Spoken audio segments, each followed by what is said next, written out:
വീണ്ടും ഫ്ലേമിംഗ് തിങ്സിലേക്ക് എല്ലാ കൂട്ടുകാർക്കും സ്വാഗതം. ഞാൻ Martin. Get set baby cinema കണ്ടു. അപ്പോൾ അതിനെക്കുറിച്ചുള്ള എൻ്റെ അഭിപ്രായത്തിലേക്ക് കടക്കുകയാണ്.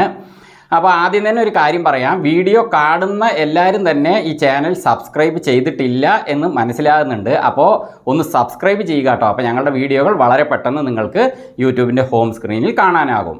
അപ്പോൾ ഈ സിനിമയെക്കുറിച്ച് ആദ്യം തന്നെ ഞാൻ കണ്ട കാര്യങ്ങളിലേക്ക് കടക്കുകയാണ്. അതിനുശേഷം ഈ സിനിമ എങ്ങനെയായിരുന്നു, എങ്ങനെ ഉണ്ടായിരുന്നു എന്ന് അവസാനം പറയാം.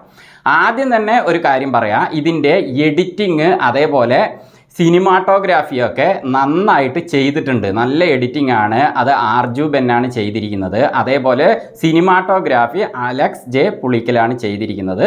നന്നായിട്ട് ചെയ്തിട്ടുണ്ട്. നല്ല ബ്രൈറ്റ്നെസ് ഉണ്ട്, നല്ല ക്ലാരിറ്റി ഉണ്ട്, നല്ലൊരു 4Kയിൽ കാണുന്ന ആ ഒരു ഇത് ടോണ് തോന്നുന്നുണ്ട്. നന്നായി വന്നിട്ടുണ്ട്. പിന്നെ ഈ സിനിമയുടെ ഡയറക്ടർ വിനയ് ഗോവിന്ദാണ്. കുഴപ്പമില്ലാതെ ഡയറക്റ്റ് ചെയ്തിട്ടുണ്ട്. പക്ഷേ എന്നാലും അതിലെ ഒരു കാര്യം ഞാൻ അവസാനം പറയാം. പിന്നെ ഇതിൻ്റെ കഥ എഴുതിയിരിക്കുന്നത് YV രാജേഷാണ്. അപ്പോൾ കഥ എങ്ങനെയായിരുന്നു എന്ന് ഞാൻ അവസാനം പറയാം.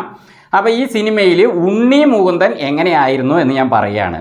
മാർക്കോ സിനിമ കണ്ട ആ ഒരു ഉണ്ണി മുകുന്ദനല്ല ഈ സിനിമയിലുള്ളത്. മാർക്കോയിൽ ജീവൻ എടുക്കാൻ വേണ്ടിയിട്ടാണ് മാർക്കോ കത്തിയെടുക്കുന്നത്. ഇതിൽ ജീവൻ കൊടുക്കാൻ വേണ്ടിയിട്ടാണ് കക്ഷി എടുക്കുന്നത് ഡോക്ടറായിട്ട്. അപ്പം രണ്ടും രണ്ട് സംഭവങ്ങളാണ്. കത്തിയെടുക്കുന്നവനായിട്ട് അഭിനയിക്കണമെങ്കിൽ കണ്ണിൽ ചോരയില്ലാത്തവനായിട്ട് അഭിനയിക്കണം. അങ്ങനെ ഒരു അവതാരമാണ് മാർക്കോയിൽ ഉണ്ണി മുകുന്ദനെ കണ്ടത്. പക്ഷേ ഈ സിനിമയിൽ ജീവൻ കൊടുക്കാനായിട്ട് കത്തിയെടുക്കണമെങ്കിൽ കുറേ കാര്യങ്ങൾ ചെയ്യാണ്ട്. ഒരു ഡോക്ടർ എന്ന് പറഞ്ഞാൽ വളരെ ഡിസിപ്ലിനുള്ള, വളരെ ശാന്തമായ, വളരെ ടാലൻ്റുള്ള ഒരു നല്ല ഡോക്ടറാണെങ്കിൽ നല്ല മനസ്സുള്ള അങ്ങനത്തെ ഒരു ഡോക്ടറെ ആണ് ഒരു നല്ല രീതിയിൽ ഒരു ടാലൻ്റുള്ള ഡോക്ടറായിട്ട് നമുക്ക് കാണാൻ പറ്റുക. അപ്പോൾ അങ്ങനെ ഒരു ഡോക്ടറെ അവതരിപ്പിക്കാൻ കുറേ ഭാവങ്ങൾ അതിൽ ഒളിഞ്ഞിരിപ്പുണ്ട്. ഉണ്ണി മുകുന്ദൻ ആ ഒരു കാര്യത്തിൽ ഈ സിനിമയിൽ പൊളിച്ചിട്ടുണ്ട്. അപ്പോൾ ഉണ്ണി ഇതിൽ കൊച്ചു കുട്ടികളെ പോലെയാണ് അഭിനയിച്ചിരിക്കുന്നത്. ശരിക്കും പറഞ്ഞാൽ വളരെ ചെറിയ കുട്ടികളെ എങ്ങനെ അങ്ങനത്തെ ഒരു എക്സ്പ്രഷനാണ് കക്ഷിക്ക് ഈ സിനിമയിൽ ആദ്യം മുതൽ അവസാനം വരെ ഉള്ളത്. ഇപ്പോൾ ഡോക്ടറാകണമെങ്കിൽ ഇങ്ങനത്തെ ഒരു ഭാവം അല്ല, പക്ഷേ അതും കടന്ന ഒരു ഭാവമാണ് ഉണ്ണിക്ക് ഇതിലുള്ളത്. വളരെ കൊച്ചു കുട്ടികളെ പോലെ ഈ ഒരു സിനിമയിൽ ഉണ്ണിയെ കാണുമ്പോൾ മാർക്കോ ഇയാളല്ല എന്ന് നമുക്ക് തോന്നും. അതുപോലെയാണ് അഭിനയിച്ചിരിക്കുന്നത്. നന്നായിട്ട് ഉണ്ണി മുകുന്ദൻ ഈ സിനിമയിൽ അഭിനയിച്ചിട്ടുണ്ട്. എൻ്റെ അഭിപ്രായത്തിൽ ഈ സിനിമ ഉണ്ണി മുകുന്ദന് വേണ്ടിയിട്ട് കാണാൻ ടിക്കറ്റ് എടുക്കാം, ധൈര്യമായി ടിക്കറ്റ് എടുക്കാം. അതേ എനിക്ക് പറയാൻ പറ്റുകയുള്ളൂ. കാരണം സിനിമയുടെ കഥ YV രാജേഷ് എഴുതിയിരിക്കുന്നത് എൻ്റെ അഭിപ്രായത്തിൽ അത്ര പോരാ. ഇടവേള വരെയും യാതൊരു പ്രതീക്ഷയും ഇല്ലാതെയാണ് സിനിമ മുന്നോട്ട് പോകുന്നത്. ഉണ്ണി മുകുന്ദൻ്റെ പല ഭാവങ്ങൾ, അങ്ങേരുടെ ആ ഒരു ടാലൻറ്റ്, അതേപോലെ ആ ഒരു ക്യാരക്ടറിൻ്റെ അർജുൻ എന്ന ആ കഥാപാത്രത്തിൻ്റെ ക്യാരക്ടർ എങ്ങനെയൊക്കെയാണോ അതൊക്കെ ഉണ്ണി മുകുന്ദൻ നന്നായിട്ട് ചെയ്തിട്ടുണ്ട്. അതിന് ഒപ്പം അദ്ദേഹത്തിന് ഒരു വൈഫിൻ്റെ ഒരു കാമുകിയുടെ റോളിൽ നിഖില വിമൽ, ഇവർക്ക് രണ്ടുപേർക്ക് ഈ സിനിമയിൽ നല്ല മാച്ച് ചെയ്യുന്നുണ്ട്. കാരണം ഒരു ഡോക്ടറിൻ്റെ വൈഫായി വരണമെങ്കിൽ എത്രത്തോളം ആ ഒരു സ്വഭാവം ഉണ്ടാവണമോ അത് നിഖില വിമലിന് ഈ സിനിമയിൽ അവർ അങ്ങനെ തന്നെ അഭിനയിച്ചിട്ടുണ്ട്. അതാണ് ഞാൻ ഉദ്ദേശിച്ചത്. അപ്പോൾ ഉണ്ണി മുകുന്ദൻ്റെ പലതരം ഒരു ട്രാൻസ്ഫോർമേഷൻ ഈ സിനിമയിൽ കാണുന്നുണ്ട്.